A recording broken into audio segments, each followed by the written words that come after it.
sportive dès le plus jeune âge, rester féminine, vivre dans un vestiaire féminin, penser à avoir des enfants, voilà quelques-unes des choses qui font que les sportives ont un lifestyle à part entière. Figure importante du rugby féminin camerounais, Ngoyindo Raissa mène sa vie de rugby woman avec beaucoup de détermination, mais aussi beaucoup de plaisir. Néanmoins, être une femme dans un sport à connotation masculine n'a rien de facile et il est important de découvrir à travers l'interview de Ngoyindo Raissa qu'être sportive, c'est possible. Alors, bonjour Marina Ngo et bienvenue sur l'émission Sport Time. Merci, bonjour et merci pour l'invitation à l'émission Sport Time.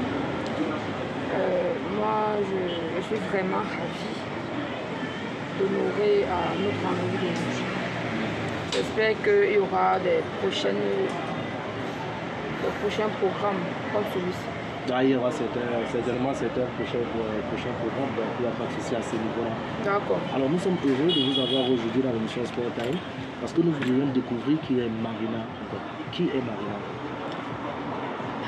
Marina Ngo, c'est une jeune Camerounaise, originaire du littoral, plus précisément à Tibombari, qui a commencé à faire le sport depuis des années, depuis un peu plus jeune, mais qui a décidé de s'implanter avec le rugby. Alors pourquoi le rugby? Pourquoi spécialement le rugby? Pourquoi pas une autre discipline? Je vais dire que le rugby aujourd'hui est arrivé par un fait du hasard. Parce que moi, dans ma tête, je savais que je devais finir ma carrière en étant handballeuse professionnelle. Mais malgré que j'ai commencé avec le handball, et aujourd'hui, je me suis retrouvée dans le rugby, tout juste par un fait du hasard. Je suis allée par curiosité et je suis calée jusqu'aujourd'hui. Je ne suis plus ressortie, je suis toujours dans le rugby. Alors, l'amour du sport, d'où vient cet amour pour le sport? Pourquoi pas comme d'autres filles faire la coiffure? Pourquoi le sport? Pourquoi le sport dans votre vie? Je ne vais pas vous dire exactement parce que vous savez, il y a certains choix que l'on fait et on ne peut pas vous dire exactement pourquoi on a fait ces choix. J'ai commencé dans le sport depuis la classe du coup moyen 2. C'est mon maître du coup moyen 2 qui m'a appris, il m'a dit, comme tu aimes les jeux là, il y avait un truc de la fête de la jeunesse. Et vous savez, lors de la fête de la jeunesse, il y a toujours des jeux sportifs, il y a les matchs des incolables, il y a une kermesse en fait. Donc il y avait aussi un match de handball. Il m'a appelé, il m'a dit que comme tu aimes les jeux là, tu es têtu là, va nous montrer, allons voir ce que tu peux produire là-bas. Bon, j'ai commencé comme ça, je ne savais rien du handball. Tout ce que je savais, c'était juste faire la course lors de mon cours de sport et tout, mais j'avais vraiment pas une notion du handball. J'ai commencé au coup moyen 2, j'ai eu mon concours et mon CEP, je suis arrivée en 6e, j'ai dit mais pourquoi pas intégrer l'équipe du lycée et que je me perfectionne au fur et à mesure dans le handball. Donc voilà on dira donc que votre première discipline, le premier amour du sport a été la discipline handball. Oui, oui. Ok, allez-y, continuez. Donc voilà, c'est comme ça que j'ai commencé en 6e avec le hand. J'ai intégré l'équipe du lycée. À l'époque, c'était au lycée de Dibombari, dans mon village. J'ai commencé à jouer et c'est comme ça que c'est parti. 5e pareil, 4e, tous les lycées et les collèges dont j'ai fréquenté au secondaire, j'ai toujours eu à jouer au handball.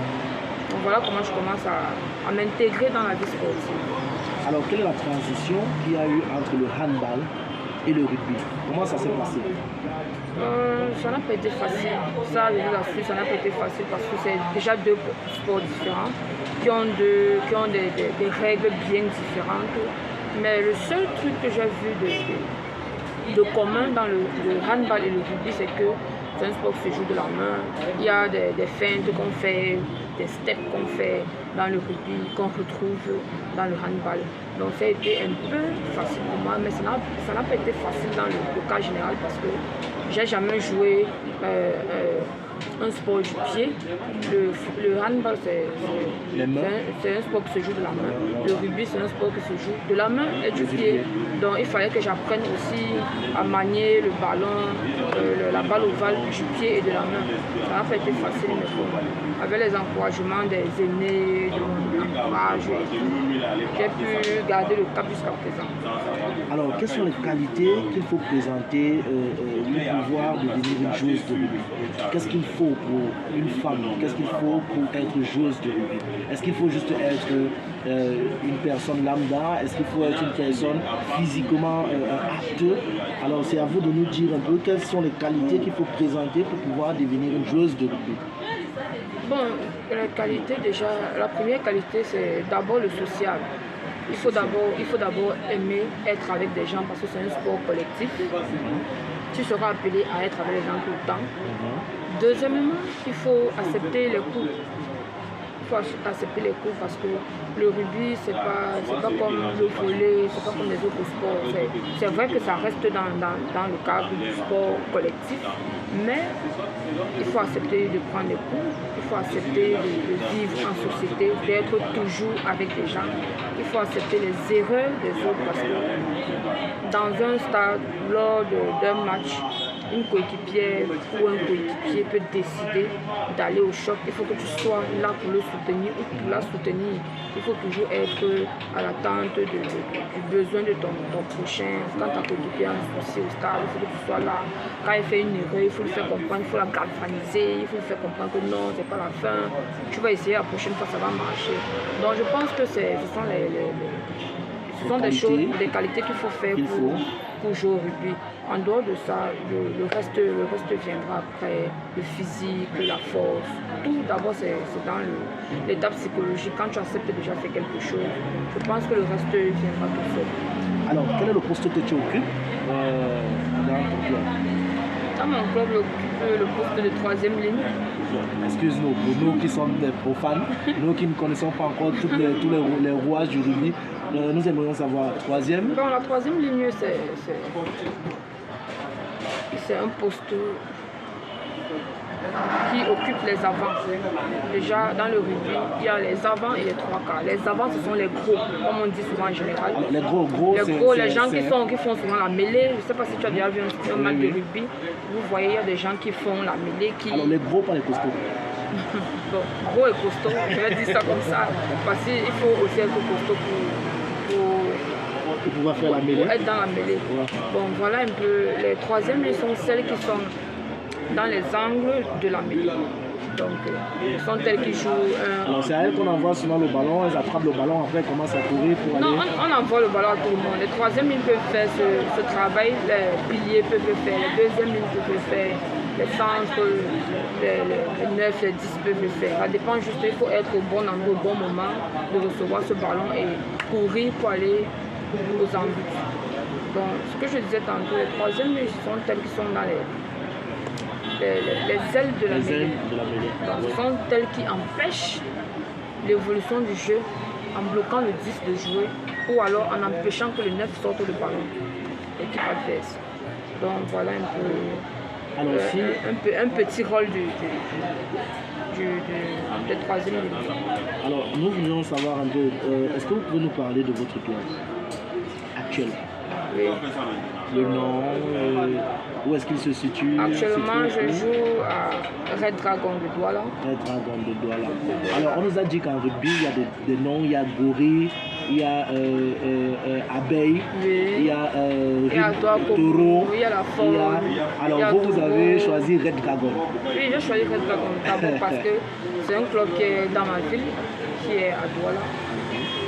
Et vous savez, c'est plus facile d'essayer de s'intégrer dans sa ville et de voir si vous pouvez aller dans une autre ville pour continuer. On joue dans Red Dragon. Mon club, c'est un magnifique club. C'est une très grosse famille, bonne famille. Vous savez, dans tous les groupes, dans toutes les familles, il y a des petits, ils peuvent avoir des petits antécédents, des petits soucis, mais tout ça reste dans le cadre familial. Et je dis que c'est très important pour un groupe d'avoir ce genre de choses pour continuer à à régénérer et avancer le groupe. Donc, mon groupe, c'était un très bon groupe. Nous sommes encadrés par de très bons coachs. Alors, quel est le nom de votre coach? Coach Soso, nous avons deux coachs. Nous avons le coach des avants et le coach des trois quarts. Le coach Soso, c'est le coach des avants. Le coach Touko, c'est le coach des trois quarts. Alors, moi, je voudrais déjà vous dire félicitations. Merci. Par rapport au titre que vous avez eu encore une fois de plus. Merci. Nous tenons vraiment à vous dire vraiment félicitations parce que nous y étions. Nous avons vu le match contre la Faune. Oui. Donc on a vu un peu comment ça se passait. Et là on a vraiment été ébloui par ce magnifique jeu, cette magnifique discipline qu'on appelle le rugby parce que nous on est venu justement pour découvrir un peu et on a compris qu'on n'a pas perdu le temps en se déplaçant pour le stade annexe pour assister à cette finale. Bien, maintenant j'aimerais savoir, en rugby, est-ce que c'est comme en football? Avez-vous un salaire dans votre club? Comment ça se passe? Est-ce que vous êtes payé? Est-ce que vous êtes rémunéré? Est-ce que c'est un sujet tabou sur lequel on ne parle pas? Non, pourquoi? C'est pas un sujet tabou. Parce que chez les filles, en football, chez les filles, il y a un salaire de base de 50 000. Oui. Alors je voudrais savoir si dans le rugby féminin, il y a un salaire ou il y a un truc quand même que le club vous donne pour vous accompagner. Non, déjà non, il n'y a pas de salaire. Il n'y a pas de salaire. On essaye de se battre comme on peut. J'ai foi qu'avec le travail que la fédération est en train de faire chaque jour, il y aura beaucoup de bonnes choses qui vont venir à l'avenir. Actuellement dans mon club, c'est la volonté et c'est l'amour du sport qu'on fait. Donc il n'y a pas de salaire pour le moment, il n'y a pas de salaire. Mais avant que je ne sois dans ce club, j'étais dans un club qui avait quand même une bonne politique sportive dans le domaine financier. Donc on avait quand même des petits PTM, on avait une petite assurance quand tu te fais mal, tu sais que tu vas te rendre dans tel hôpital, on va prendre soin de toi et tout. Mais bon, aujourd'hui les données ont pu changer, on va faire avec, on va continuer à se battre pour l'amour du sport qu'on aime bien. Donc pour le moment on n'a pas de salaire, on n'a pas de prime, mais j'ai foi que les choses vont bien s'améliorer et que les salaires vont venir. Alors, je suppose que Red Dragon est plusieurs fois champion du Cameroun. Oui. La question que moi je voudrais poser, c'est pourquoi est-ce que le club n'a pas un accompagnement des sponsors, des mécènes? Est-ce qu'il y a un souci ou alors c'est juste comme ça? Bon, déjà, moi, vous êtes plusieurs fois champion du Cameroun. Oui, ça c'est vrai. Là, les sponsors devraient courir derrière vous. Oui, c'est vrai. Et vous savez que c'est le rugby. Au Cameroun, le rugby, peu sont des gens qui sont au courant que ça existe. D'accord. Donc là, déjà, je vais attirer votre attention, vous qui faites du gros boulot, pour essayer de promouvoir le rugby camerounais, pour que beaucoup de Camerounais soient informés que le rugby existe. Vous allez voir qu'il y a certaines entreprises qui ne savent même pas que le rugby existe. Donc si ce n'est pas par votre voix et avec votre communication et le travail que vous faites chaque jour pour le rugby et pour le sport en général, je pense qu'avec votre canal, on aura beaucoup de volontaires qui vont vouloir nous accompagner comme sponsor. Alors, qu'est-ce que vous faites dans la vie active à part le rugby? Dans la vie active, je fais une activité parallèle. Une activité parallèle? Oui, je fais dans le commerce en général. Donc, j'aimerais essayer de comprendre, comme presque tout le monde, la question précédente n'a pas été posée pour rien. Comment réussissez-vous à gérer financièrement votre vie active et votre vie sportive? Puisque je sais que lorsqu'on est sportif, surtout pour une discipline comme le rugby, il faut beaucoup récupérer. Oui. Il y a des séances d'entraînement, il y a des taxis, il y a des soins médicaux, et il y a tout ça maintenant dans la vie active. Je suppose qu'il y a la maison à payer, il y a les factures à payer. Comment réussissez-vous à jongler avec les deux? C'est vrai que c'est pas facile, mais on essaie de joindre les deux bouts. Tout à l'heure, je vous ai fait comprendre que j'ai une activité parallèle. C'est vrai qu'elle n'est pas trop rentable, mais elle me permet quand même d'essayer de faire du juste milieu, essayer de gérer. C'est pas facile parce qu'il payer le taxi pour aller aux entraînements, il faut la récupération après. Et vous savez, la récupération du rugbyman n'est pas la récupération du footballeur, c'est différent. Il faut bien récupérer, il faut bien s'alimenter parce que notre sport demande beaucoup d'efforts physiques, ça demande beaucoup d'énergie.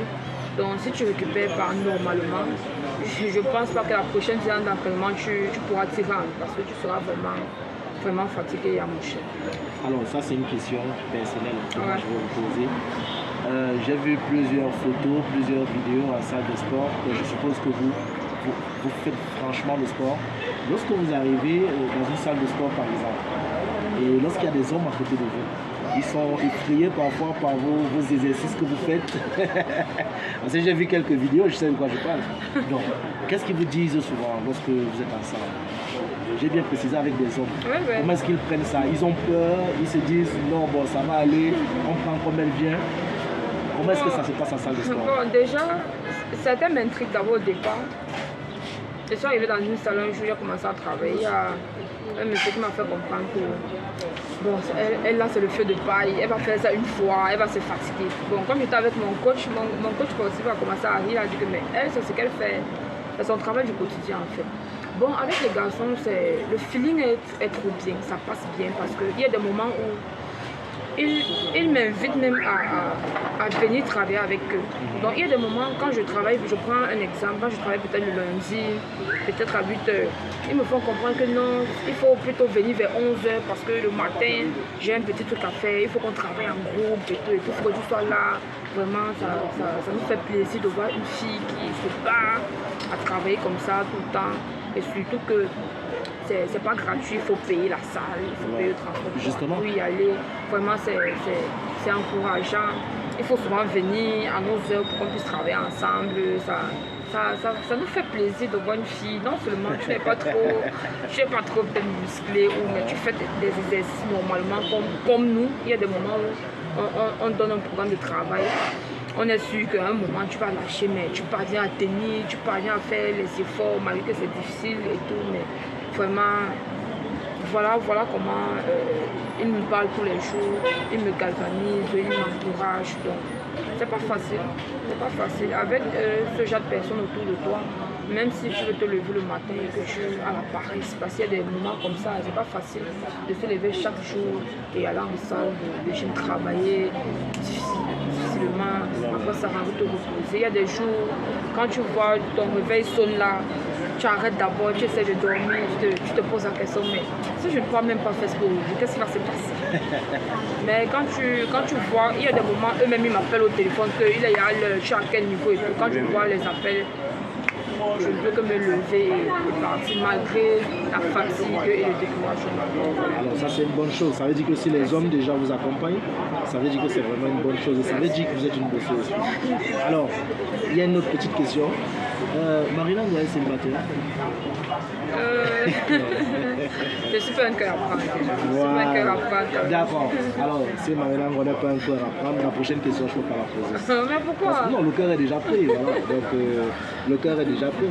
Parce que, bon, je ne peux pas poser la question. On va sauter cette question-là. Alors, lorsque vous êtes avec d'autres filles, je veux dire d'autres femmes, en salle de sport, là je parle de d'autres femmes, ce sont des femmes qui obligatoirement ne pratiquent pas une discipline sportive, mais qui viennent en salle peut-être pour garder la forme. Voilà.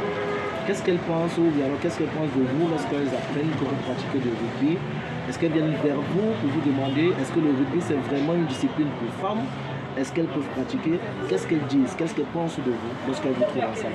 Bon, si je vais rencontrer 10 femmes dans une salle de gym, il y a 7 qui m'ont dit que je ne peux pas jouer.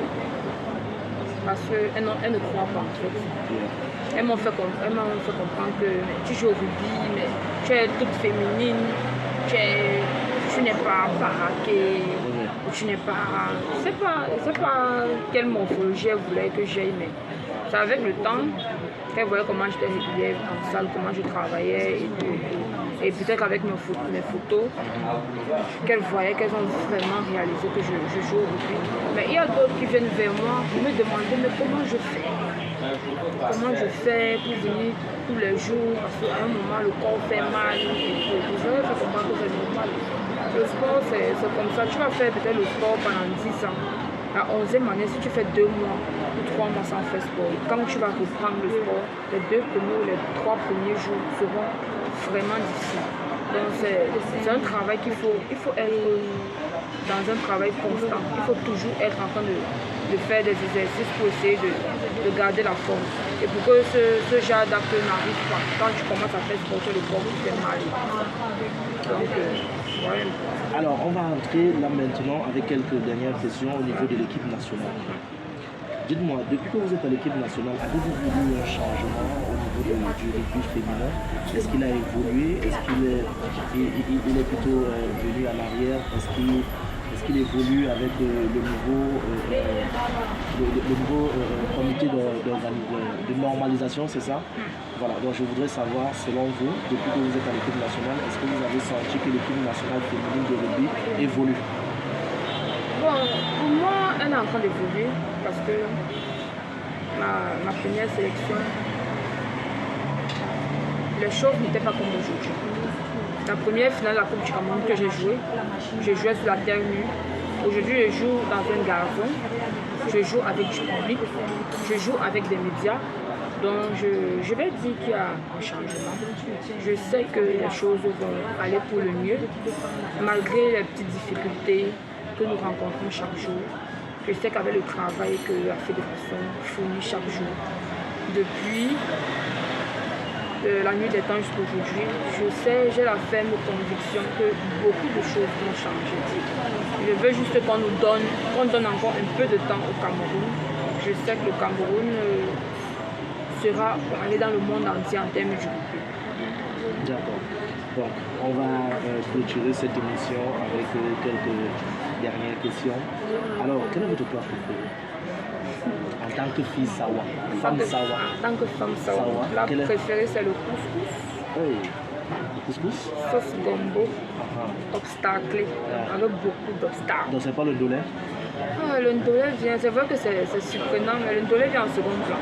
D'accord. Ok, là maintenant on va aller sur le jeu Sport Time, qui est un jeu qui permet de voir vraiment si vous connaissez quelques sportifs camerounais. Donc vous avez la possibilité de citer 4 noms, 4 disciplines sportives des Camerounais que vous connaissez, qui sont soit vos amis, soit des personnes que vous avez admirées dans le monde du sport camerounais. Voilà, donc à vous la parole, que ce soit dans l'athlétisme, le volleyball, le handball, le judo, je ne sais pas quelle autre discipline. Vous donnez juste un nom et voilà, vous donnez aussi sa discipline. Je vais commencer par le handball. Je vais parler de Yimga Diane.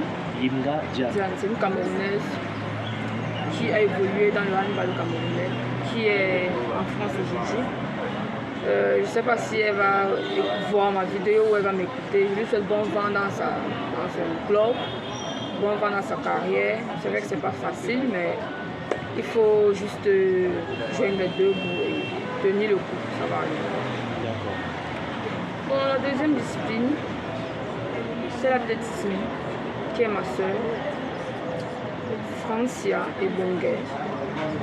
Malheureusement, aujourd'hui, malgré qu'elle continue dans l'athlétisme, mais pour moi, ma grande soeur, c'était un modèle pour moi. Je ne sais pas pourquoi. Vous savez, le sport, c'est pas tout le monde qui décide de persévérer dans le sport. Bon, aujourd'hui, elle a décidé d'arrêter. Elle a ses raisons personnelles, mais malgré qu'elle l'ait arrêtée, j'avais beaucoup d'admiration pour elle. Ses entraînements, déjà les entraînements des athlètes, vraiment, il faut être mentalement fort pour faire les entraînements. C'est carrément pas facile. C'est énorme comme travail. Moi, je vais lui dire big up, malgré qu'elle a laissé l'athlétisme, vraiment, moi j'avais vraiment souhaité qu'elle continue parce que je sais que si elle continuait, elle devait faire une très belle carrière dans le niveau international. La troisième discipline, c'est le foot. Le football féminin. J'ai une joueuse de Caïman que j'ai pas eu l'habitude de la voir constamment jouer, qui est Dipépa. C'est une fille Douala comme moi. J'aime bien son jeu, j'aime trop son jeu. C'est une Camerounaise Elle évolue dans un club de Yaoundé. Si tu m'écoutes, ma soeur, je te souhaite un très bon vent dans ta carrière. C'est vrai, rien n'est facile, mais il faut tenir le coup. Tiens le coup. Je sais que tu pourras atteindre le bout du chemin. La quatrième discipline, c'est le triple saut. Triple saut. Qui est une grande sœur, une maman, une tata, Françoise Mbango, qui est une femme sawa, Douala, où j'ai beaucoup copié d'elle parce que j'ai essayé de voir son parcours, d'où elle a commencé, comment elle a commencé, toutes les difficultés qu'elle a traversées et tout. Et avec ses titres de championne olympique, vraiment, maman, merci parce que je me suis inspirée de certaines de tes histoires pour pouvoir gérer les miennes, pour que je ne puisse pas baisser la tête, pour que je puisse toujours lever la tête, peu importe la difficulté ou les problèmes que j'ai pu rencontrer dans le sport. Déjà, merci parce que je me suis édifiée de toi pour pouvoir surmonter certains problèmes. Alors, nous avons clôturé cette émission. Est-ce que vous avez un dernier mot à dire par rapport à tout ce qui arrive dans votre vie? Est-ce que vous avez un dernier truc à dire à vos followers, à vos fans? Bon, ce que je veux dire, je vais parler à toutes les femmes camerounaises qui ont peur de jouer au rugby. Je vais leur faire comprendre que le rugby, c'est comme tous les autres sports. Il y a le choc partout, il y a des blessures partout. Parce qu'il y a certaines filles qui ont vraiment envie de venir jouer au rugby, mais elles ont peur, elles se disent que c'est trop brut, on plaque les gens, tu tombes, les gens tombent sur toi, comment tu fais, et tout. Moi, je vais leur faire comprendre que tout s'apprend. Dans tous les sports, il y a les risques partout. Il y a les risques partout. Donc, prenez la peine de vous renseigner comment est-ce que, si vous êtes à Douala, vous pouvez venir chez nous à Red Dragon. Si vous êtes à Yaoundé, il y a plusieurs clubs dans Yaoundé. Il y a Fort, il y a Belka Academy, il y a beaucoup de clubs dans Yaoundé. Si vous êtes à Kribi, il y a d'autres clubs. Si vous êtes à l'ouest, il y a d'autres clubs. Si vous êtes dans le nord, au nord aussi, un club féminin. Si vous êtes dans le sud, donc je pense que avec beaucoup de travail avant, il n'y avait pas assez de clubs. Je pense que notre fédération fait l'effort quand même de se battre au niveau du travail pour qu'ils puissent avoir le club dans l'étendue du territoire national. Merci vraiment, merci à vous de vous être déplacé depuis Douala pour Yaoundé. Donc pour venir à l'émission Sport Time. Donc nous vous remercions une fois de plus d'avoir fait confiance à Sport Time. Merci infiniment. En ce moment dans Sport Time, toute l'actualité du sport camerounais. Interview exclusive de nos sportifs. Nous parlons de toutes les disciplines sportives. Abonnement numérique, seulement à 500 francs par mois. Sport Time, tout suivi par le sport.